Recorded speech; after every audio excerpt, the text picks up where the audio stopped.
Buonasera a tutti, good evening and welcome to the Italian Radio Hour. Io sono Viviana and I would like to welcome back our regular listeners and also welcome any new listeners.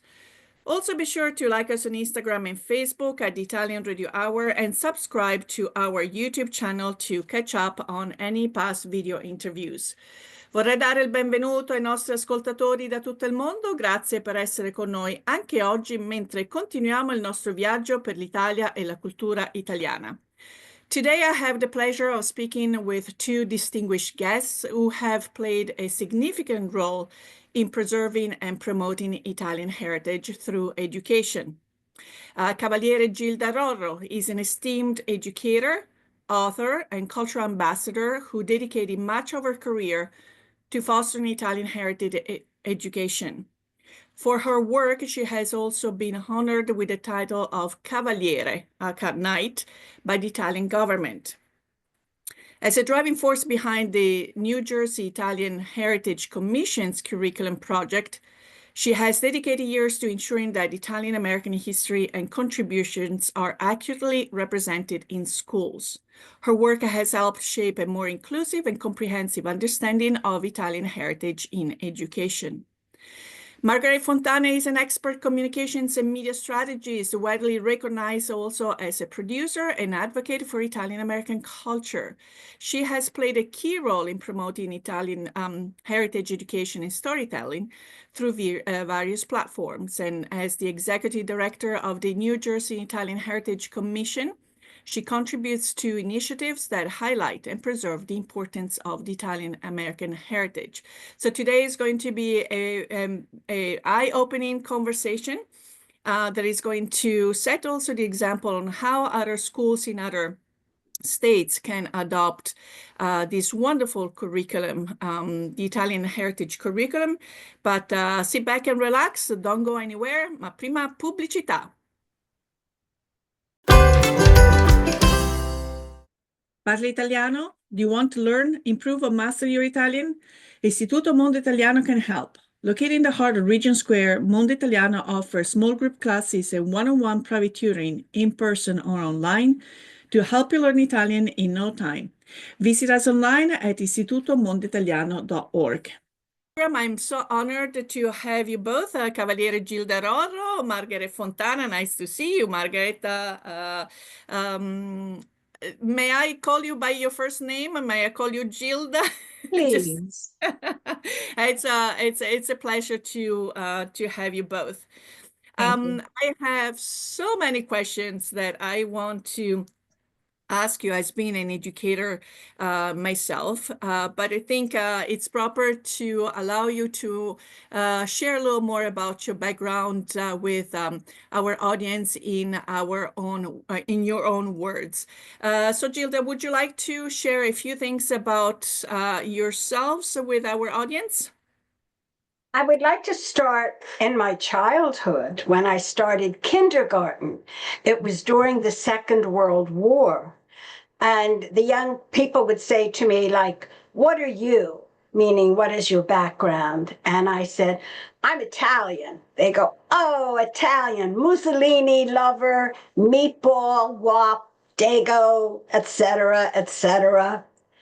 That made an impression because I always loved my Italian family and my heritage. And to go to school and feel that somehow during that war, during that episode, it was denigrated. But that was a good experience. It was a learning experience because I could feel what it was like to suffer discrimination, prejudice for something you have no control. And that lingered with me, and it lasted until I became an adult and eventually headed the Civil Rights Office in the New Jersey Department of Education. So we were trying to champion the causes of African Americans, Hispanics, Asians, Pacific Islanders, and others, anyone who had suffered discrimination. We started the first section for a center for Haitians and others who had discrimination. But I always had this feeling for the Italian. When I was 13, my parents said, we're going to take you to Italy. We have relatives in Italy. We want you to meet them. We want you to know the culture you have inherited from Italy so that no one could ever put you down for being Italian. I was 13 years old. It was 1951. You can do the math. I'll be 87 next month, and I'm still doing this. And Wonderful. while we were in Rome, we had a private audience with Eugenio Pacelli, Pope Pius XII. And I've said this story many times. Some of your listeners may be familiar with it, but I'm going to repeat it. And he said to me, in Italian, of course, he said, Gilda, do you speak Italian? And I said, no, Santità, I'm American. And he went like this gesture, ah, che peccato. And then he leaned over and said, Gilda, promise me. Will you promise me something? Now, how can you not promise the Pope? So I said, anything, Your Holiness. He said, promise me, when you return to your marvelous country across the ocean, you will learn to speak Italian and never forget your Italian ancestry. That audience, that promise meant something to me. So I said, I've got to learn Italian. My parents both spoke disparate dialects. My father was born in Puglia, in a little town on the Adriatic, Margherita di Savoia. We're almost cousins then. Because all my parents, all my parents, I only have two. My parents were from Puglia as well. And Margherita di Savoia was indeed our vacation spot when we would. Oh, wow. So. Well, my relatives own the Grand Hotel Terme in Margherita di Savoia, and I've been going there ever since I was 13. Wonderful, wonderful, beautiful place. And it just meant so much. My daughter and I became honorary citizens of Margherita di Savoia in October of 2024. So we're very proud of that. Anyway, it was that message, that promise that prompted me. And while I was trying to help make sure that there was no discrimination for minority groups within the United States, I always had in the back of my mind, what about Italians? And when I was in my doctoral program at Rutgers University, they had us looking at curriculum in different universities and public schools, kindergarten through 12th grade, to see if the Italian experience was there, if the Puerto Rican experience was there, etc. Well, I found there was almost nothing on Italians. And for 13 years of going to public school, the only reference we ever had to Italians was Marconi invented the wireless, and in 1492, Columbus sailed the ocean blue. Out of 13 years, and when you think of Italy and the contributions it has made to the world, it is staggering. And yet we're still ignorant. This absolutely is intolerable. We must do something to change. And we are trying so hard at the New Jersey Department of Education, as Margaret knows, to promote this curriculum called the universality of Italian heritage, because this curriculum really influences the entire world. And I'll make one more comment. That is, and I've mentioned this before as well, in 2003, U.S. News and World Report issued a statement. Italy is the most culturally significant country in the world. Italy is a powerhouse of culture, influencing the entire planet. Why are we not studying about Italy and how its contributions have helped create the United States of America? I could go on and on. I don't want to. You told me to let Margaret speak, so I could just do this for maybe forever. I will have a lot of questions, but first of all, I do love the point, and also by looking at some videos on how the curriculum was implemented in the classrooms. It started indeed from an observation of the Italian heritage experience, the Italian experience, but then the students were very good at picking up, as you said, the universality of this curriculum that puts a focus on all the minority groups. So this is not going to be an exclusive, but a very inclusive program.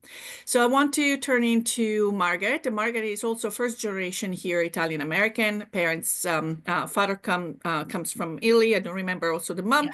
But tell us a little bit, because if I may say, we're one generation where to see if when you went to school, you somehow felt some of the same sentiments that Gilda shared, or if things have moved on, improved, or kind of stayed the same. Mm-hmm.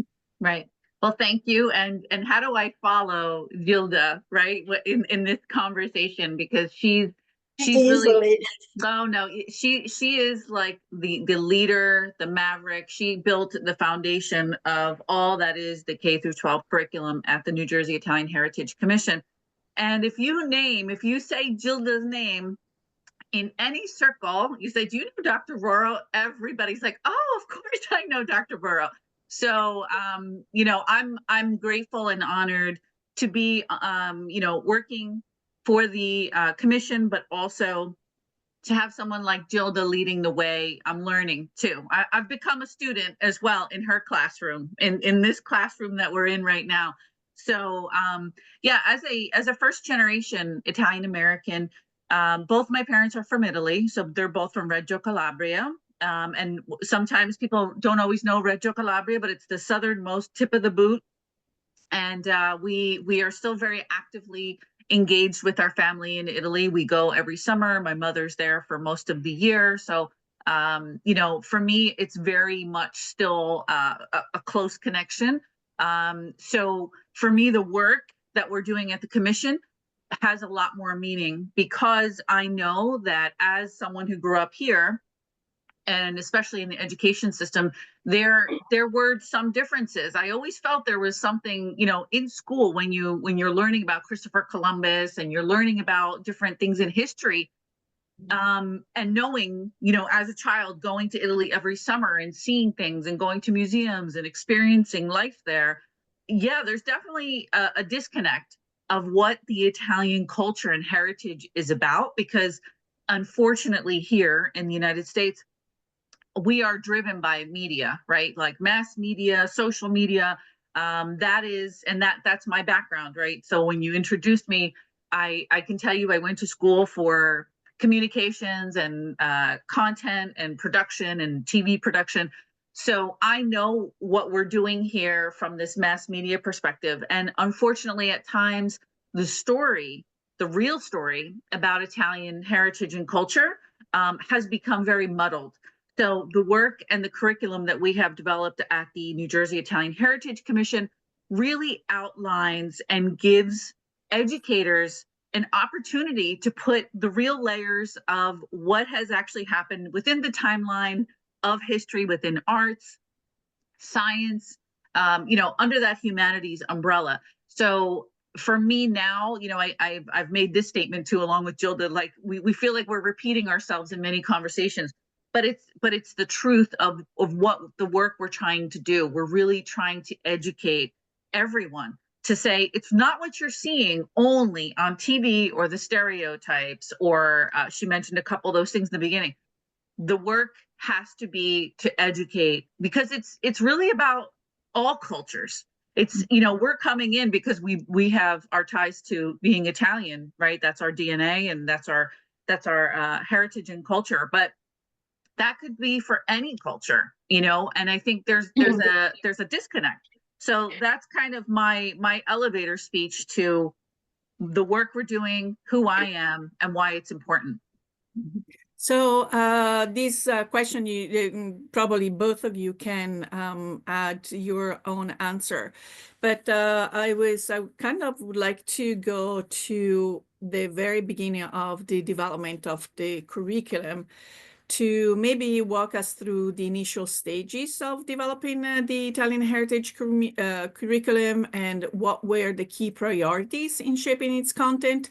And the other thing that surprised me is that by looking at how the project was piloted, we're not looking about just a US experience, because yes, you did have, I think, in 18 New Jersey school districts, but you had also 3 regions of Italy that were involved. So this is a mutual, I mean, being in Pittsburgh, the city of bridges, where it is not just one side of the medal, but it's actually trying to bridge people here to know more about their heritage, but people in Italy to learn about the Italian American experience. So yes, if you can elaborate, maybe we can start with Gilda about the initial stages of developing the curriculum. Just so I don't forget, I want to make a point that in our curriculum, we also have a program called Amicizia, where we have teachers and students from Italy coming to the United States to visit in classrooms. And we've had our students going to Italy. So it's been an exchange. We've done that several times, and it's been very successful. So those things, to have direct contact in a setting today, is extremely important for all students. You asked about how we began. The commission actually was founded in 2002. I joined in 2003, and I was asked to be the chairperson of the curriculum development project. It was not an easy thing to do because we were in the Department of Education. We were in, but not supervised by them. Everything we did would have to be done in consultation with the Department of Education. That is a great advantage because many people want to write curriculum for Italians, etc. But to have teachers accept it and the standards, it has to meet all the core curriculum content standards, everything that the Department of Education requires, which are very rigid in New Jersey. So our materials meet all of these requirements. It took about a year and a half just to prepare to begin the writing process. We had teacher writing workshops. We had teachers coming from all over the state. We had them at Seton Hall University. We had them in Camden. We went through all regions. And teachers would give us elaborate lessons, some very short, concise. Others, there was one on balsamic vinegar that was 60 pages.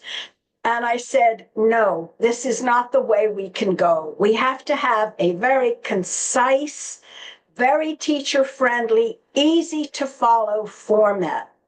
So we came up with several models, and we had them reviewed by the Department of Education and the Department of Standards.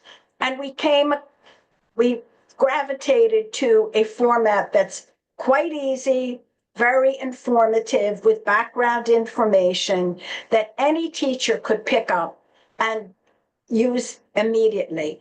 This is an infusion model. This is what is different in our curriculum from most others. You think of a curriculum as a body of knowledge that you're going to be teaching for a semester or a school year. This consists of a series of independent lessons broken down into units.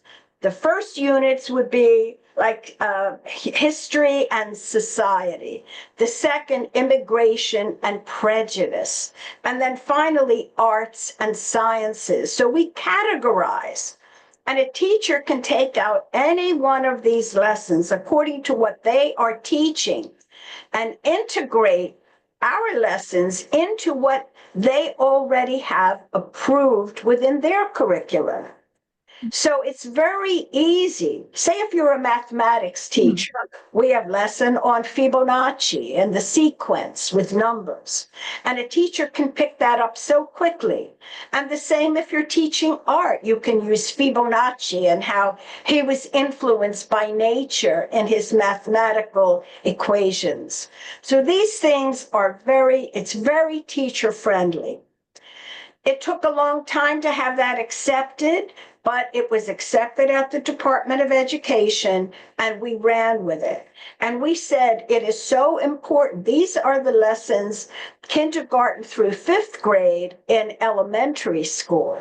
So we take a subject like Pinocchio, and we teach young children the value of being truthful. Don't tell lies. We have on the opera Aida for elementary school, Verdi's masterpiece.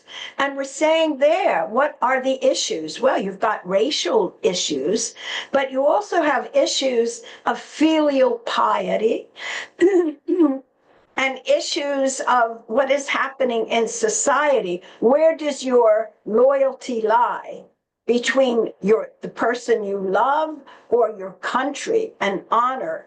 It's just fascinating when you read, and we make sure that every one of our lessons is inclusive. We include, and I know DEI now is not as popular as it once was, but we want to make sure that every child in a classroom will see him or herself within this curriculum. And we have those activities written to engage other students.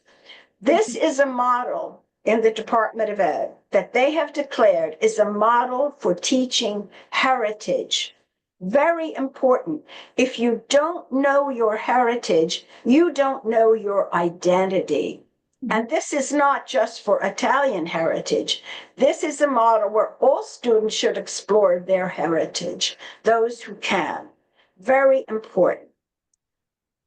So, Margaret, your take on it, some of the topics that you were very happy to see in there, and also, I don't know, were you aware of all the material that's been shared? And I was sharing the screen as Gilda was talking, so that anyone that is interested, especially whoever is within a school system or is teaching Italian and the culture and language can definitely. I was so surprised. I just want to dive into every single lesson. So I was wondering if there were some topics that were more dear to you because maybe you have lived that experience, or just you found it extremely informative. Yeah.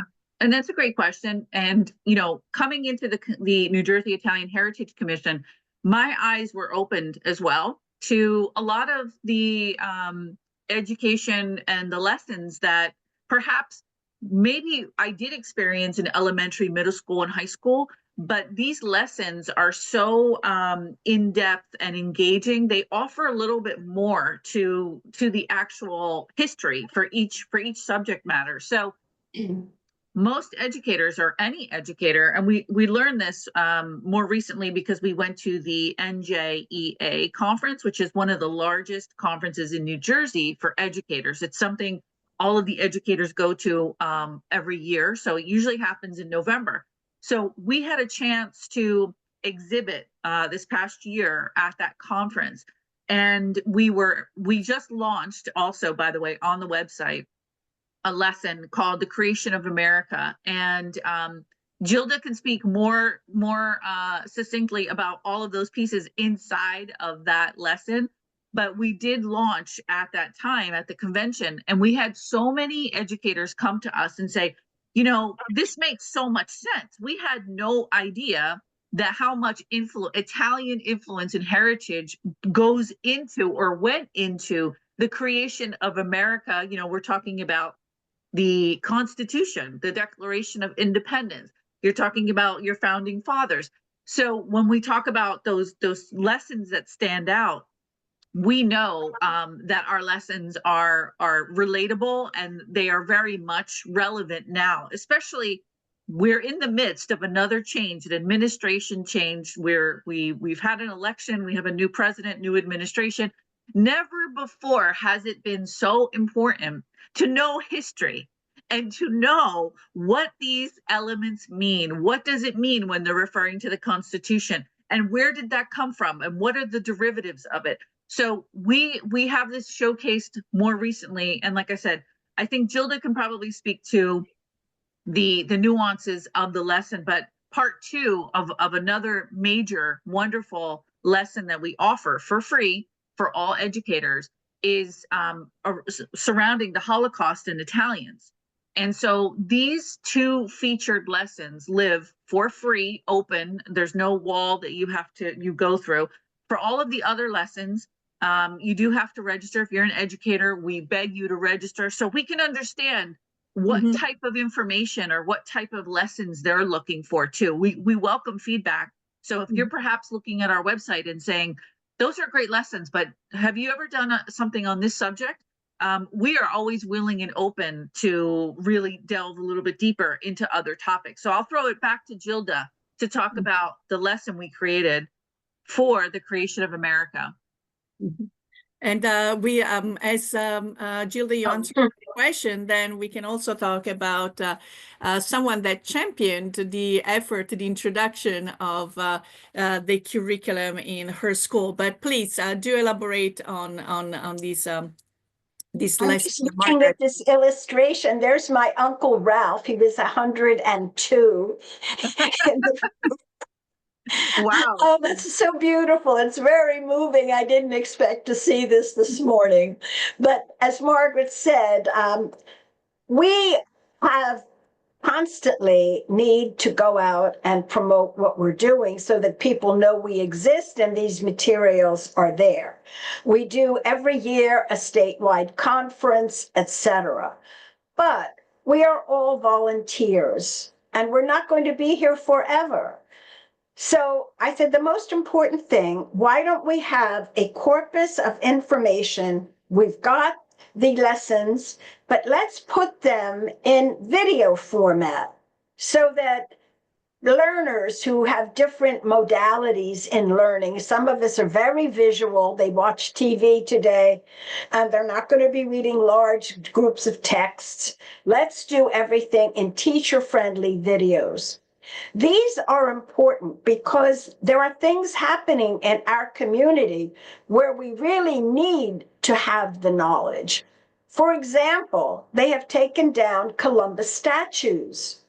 And much of this taking down the Columbus statues have been through ignorance. People do not know the history behind Columbus. They're not being taught. And in Trenton, which is the capital of New Jersey, they took an iconic statue that the Italian community had erected in 1959. And I went to city council and fought for the statue to be left as it was. And at the end, I read a statement about what the statue meant to the Italian community. And a man said to me, you know, someone on city council, he said, I don't know anything about Columbus. Can you tell me one thing that man did? And also, I was involved as in a contest by Roma Bank for high school students about Columbus Day, what it meant to them. And we had over 60 entries. Students were saying, Columbus was the first, these are high school students, the first president of the United States. Columbus wrote the Declaration of Independence. Out of 60 entries, only 3 knew he was an explorer and came to this hemisphere.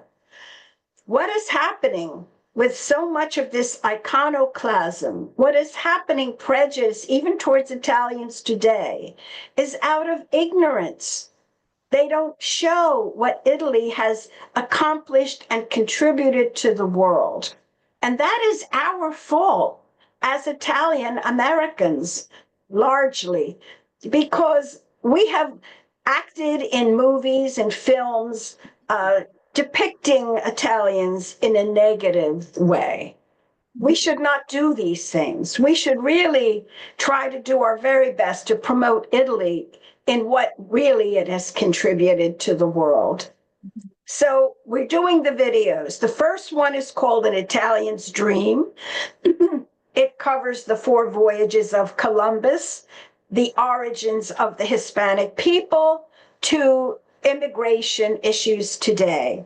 The second, as you heard from Margaret, is Italians and the Holocaust. The message there is Italians in Italy during the Second World War risked their lives and those of their families to save Jewish people and others that they didn't even know, because it was the right thing to do. The message there is be, like the Italians at that time, a righteous person. This is a very important message. The next one we did was the creation of America, the Roman legacy. People don't know that New Jersey is the only state named after an Italian. New Jersey, or Nova Caesarea, comes from Julius Caesar. These are things, little bits of knowledge, but the founding fathers, because mostly the men were engaged politically, excuse me, they were steeped in the classics, and they knew about figures such as Cato and Cincinnatus and George Washington. After he was made president, they wanted to make him king. They had talked about having him as a monarch, and he said, no, I want to be like Cincinnatus and go back to my farm. But you ask young people today who Cincinnatus was, and they say, well, it might be a city in New York State. But they don't know. There's so much. We have so much to be proud of. It's not the mafia. It's not organized crime. That's not who we are. And my generation was the most fortunate. We were the last to see the immigrants, the immigration coming from Italy. I had an uncle come, and I was with him when he arrived in this country, and the experiences he had on becoming an American. Italian Americans have wanted so much to assimilate and integrate that they're losing their sense of heritage. And if we don't preserve it, if we don't honor it, and we don't foster it and promote it, it can be lost. And what a pity to lose such a precious resource. So our commission, our committee, and now I'm on a national committee with Copo Mayo to promote Italian heritage in all schools. We want this to go throughout the United States, not just New Jersey.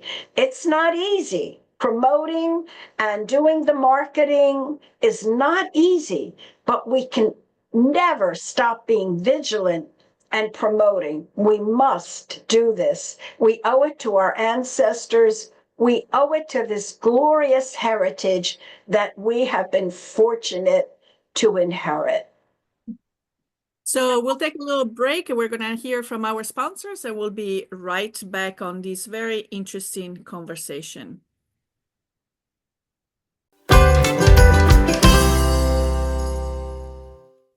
Applying for Italian citizenship? Need documents translation?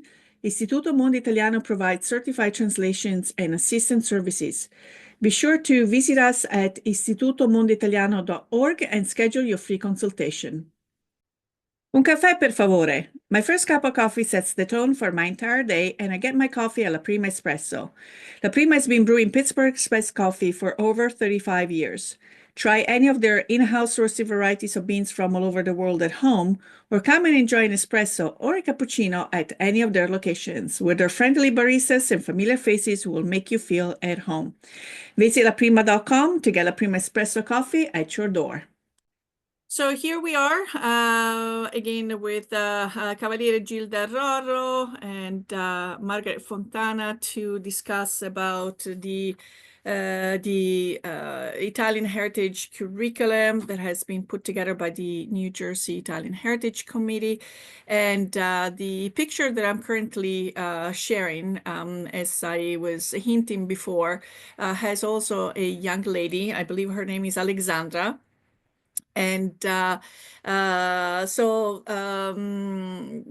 you actually and physically participated in the lessons being taught, and usually often was also a collaboration of different teachers, whether it was a teacher of English, a history teachers. So there was also a collaboration within the teaching body of the schools. And so maybe we can elaborate a little bit about her being, the pioneer, or at least the one that felt that it was important to her and also to her schoolmates that might not have any Italian American background to champion, the pilot in her school. I'm sorry, you were talking at a particular school and person, or the pilot program? The pilot, I mean, I believe Alexandra. The pilot. We started the pilot in 2004, and we piloted it for 2 years, 2004 through 2005. And we had 18 school districts. We wanted to have public, private, religious schools, and we did. We had schools in Italy as well. Then we did a tally of the results. We gave out an evaluation form at the end on a variety of criteria. The result was approximately 97% of all the teachers said that they found the lessons to be extremely helpful and informative. The students enjoyed them, and again, the majority said they would continue to use them. So that is important. The most important thing, and we always send our information out to the school, county superintendents, school superintendents, building principals, and we want to have copies go to curriculum supervisors. But the most important are the teachers. We have to reach more teachers directly and let them know that the materials exist. And we're trying. Doing this is a very big undertaking, but it has to happen. Only the teachers are going to do it. What happens in the classroom is what makes it valuable. And we can continue with conferences and developing materials. Our next video is going to be on women, Italian and Italian American women, and their experience. And this will be ongoing. Every year, we're going to be adding more and more women. So there's so much we can do, but I'm hoping that we can certainly honor our Italian American and all school teachers who are utilizing these materials, because they are the ones that are promoting heritage of all students. They are the ones that are going to be the changers of society and the future of America. And you, Margaret, as a media professional, obviously have a complete vision of digital platforms, the dynamics, kind of understanding better the audience, how to talk to that audience. So tell us a little bit about your ideal scenarios, things and strategies that you might be implementing or will be implementing. Yeah. And so, thank goodness, all of these pieces came together, and this is my world. It's like the communication background, the storytelling, the marketing, the branding, awareness. So these are all things that, I went to school for, and these are all things that in my career, I work in television as a producer, TV producer. And so in that world, which is very interesting, this is how I know I was meant to come to this moment, is during my career, I worked for the Discovery Channel. And so during that time, it was Discovery Education. Okay. So Discovery Education I produced a full K through 12 curriculum using documentaries for like different topics. So I kind of did this, but for the Discovery Channel, Discovery Education. And at the time, I mean, it was about their content. So now, fast forward in my background and taking all of the skills and all of the experiences I have, this is now the moment where I'm like, I am passionate about being Italian American.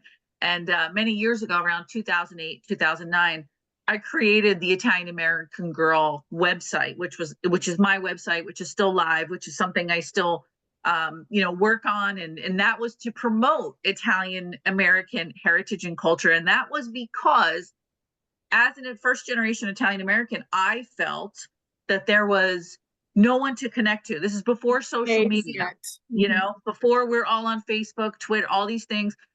And I said to myself, who is like me? That saying, you are more alike than different with other people. But that was the catalyst for understanding, how can we connect these pieces?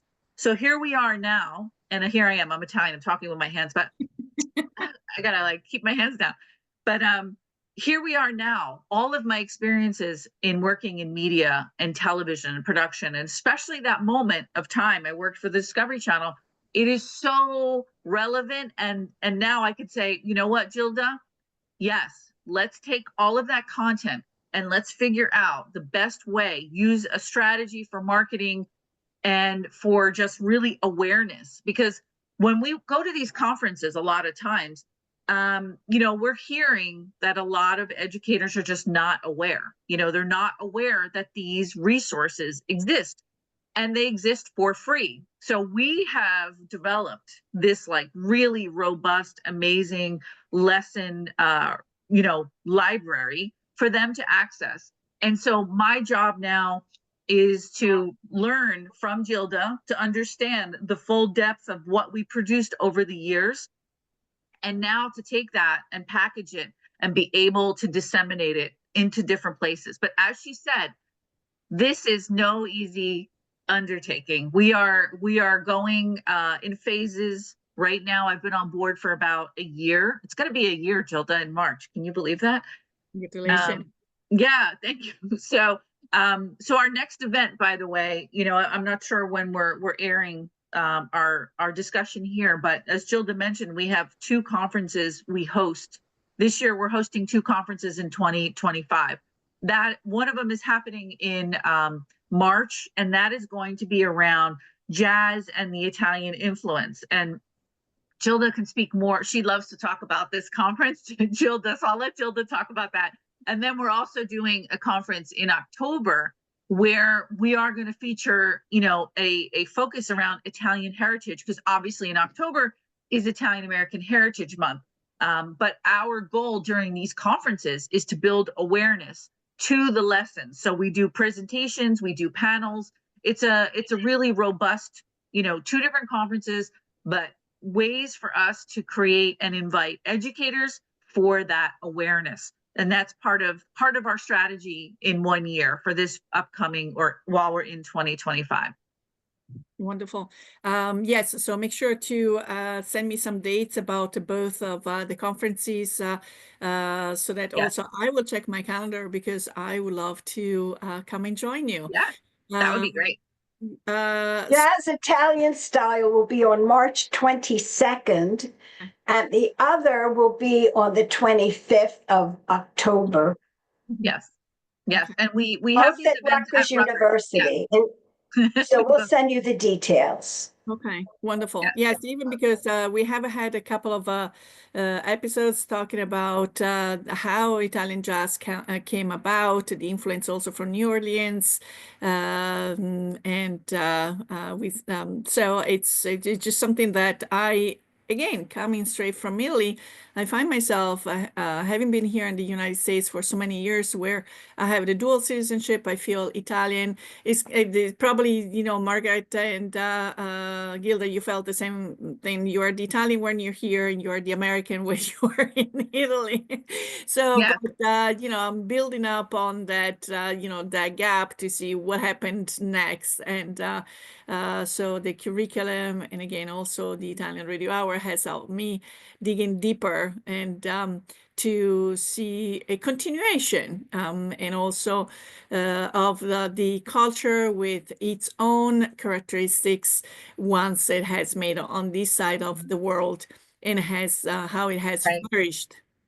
Yeah, Continue to and flourish on the next. you've done such a great job, Viviana. You know, I watch your episodes, and you are doing important work by having these conversations with different people in the Italian American community and even outside. You know, like this is education. The conversations and people sharing their stories is part of the education, because this is where you're learning. So if someone's going to watch our episode now, they're going to be like, I had no idea about this or this. So this is the true education, is the conversation. So I commend you on your podcast being really, really just popular and really informative.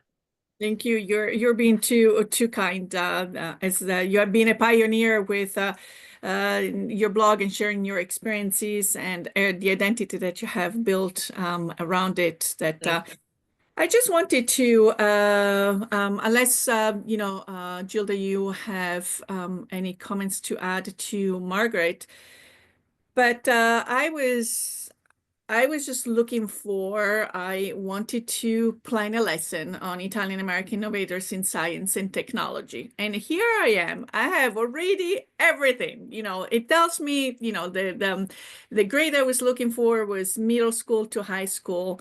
What was my subject? Social studies and science. How long is my class? And what are the objective of the lesson, to inform students about notable Italian American scientists, inventors, and engineers, and their contribution to society. And students will be prompted to analyze how these innovations impacted the world and discuss the importance of cultural heritage in shaping progress. So just setting up these objectives in the classroom, I can already visualize how there is a very interesting and how can I say, fluid exchange of information, but also the students thinking about the world that they live in. So it's not something back that belongs just to the history books, how it affects them, and how they are so eager to make those connections and so good at making those connections where you see that what is talked about, it is still relevant. And again, by looking at one of the pictures I'm going to try to show you, again, without going into much details, but when a student is presented with this picture, the unrestricted dumping grounds. Yes, that was from immigration. That was one of and the prejudice, you see the people coming, and you hear today, I mean, things have not changed all that much. We still keep perpetuating the same atrocities toward one another. Yes.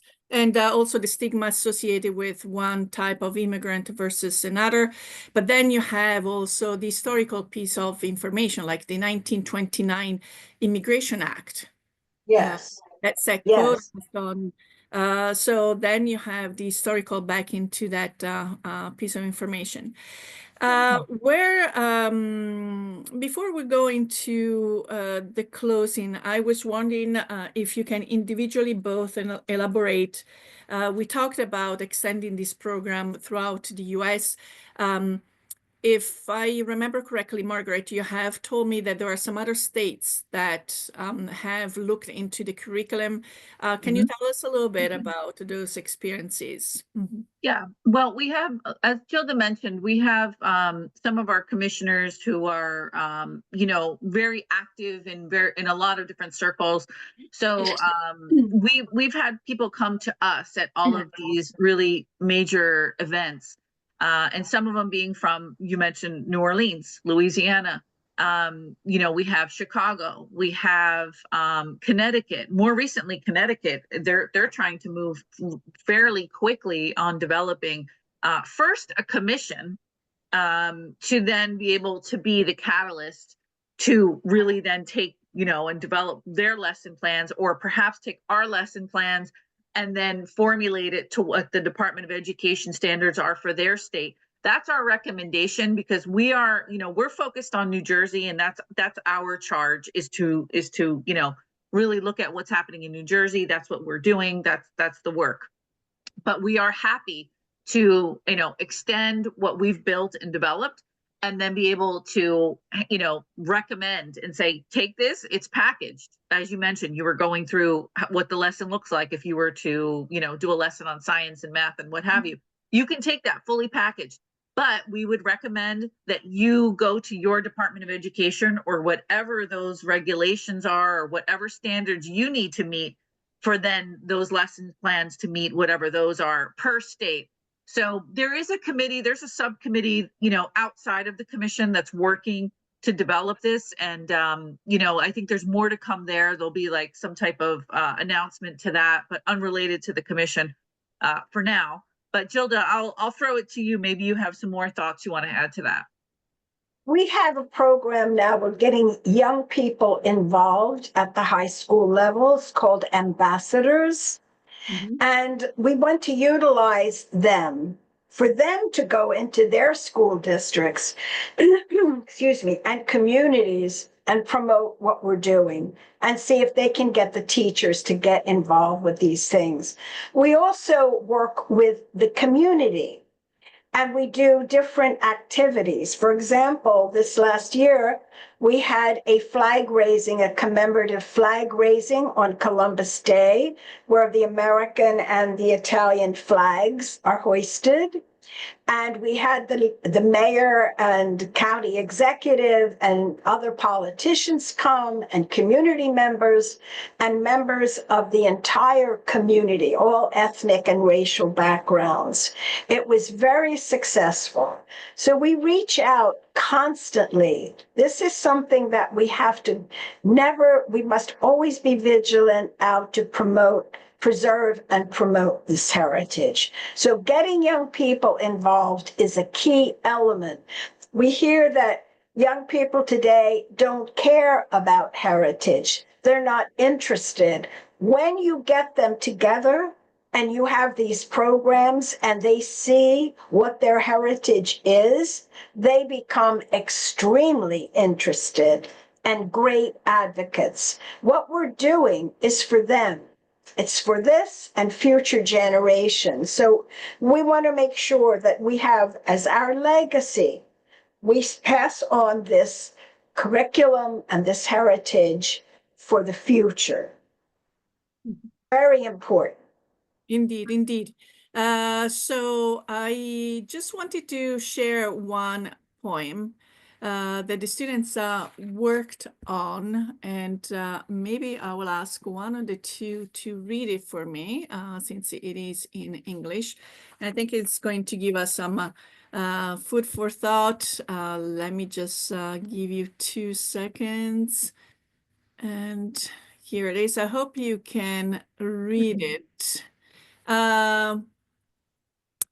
So for those of you that are just listening to this episode and not watching, yes, so we have Emma Lazarus, The New Colossus, and I think it's a good message to use to go into closing, even because some of the students had this poem in the classroom, and they looked at how it might have applied or how some things might need to change. So I'll do like in class. Do we have a volunteer to read this for me, please? Gilda. Give me your tired, your poor, your huddled masses yearning to breathe free, the wretched refuse of your teeming shore. Send these, the homeless, tempest-tossed, to me. I lift my lamp beside the golden door. Thank you. Thank you, Gilda. I think no more questions are indeed needed after reading this poem. This has been a very eye-opening conversation, and we'll be putting all the links to the material that you have developed. Best of luck with it, keeping it up to date, get it out there. And everyone that is finding themselves in having this conversation, please, get in touch also with Margaret.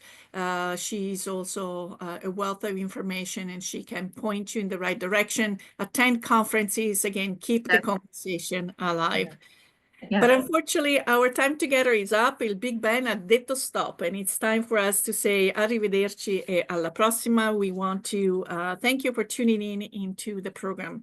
And if you have any questions or comments, or if you have any topics you would like us to address, please contact us at theitalianradiohour@gmail.com. We would love to hear from you. And remember, if you or any of your family and friends have missed a prior episode, or would like to listen to this episode again, subscribe to the Italian Radio Hour on YouTube or where you catch your favorite podcasts. I would like to really thank my guests for taking time out of their super busy day. Cavaliere Gilda Rorro, and again, congratulations also for this honor of the title of Cavaliere. Margaret Fontana, you have been very nice in making this happen. Thank you. Conversation is free. And our sponsors, Istituto Mondo Italiano and La Prima Espresso. So until next time, alla prossima. Ciao, ciao. Grazie, è stato un piacere. Grazie. Grazie.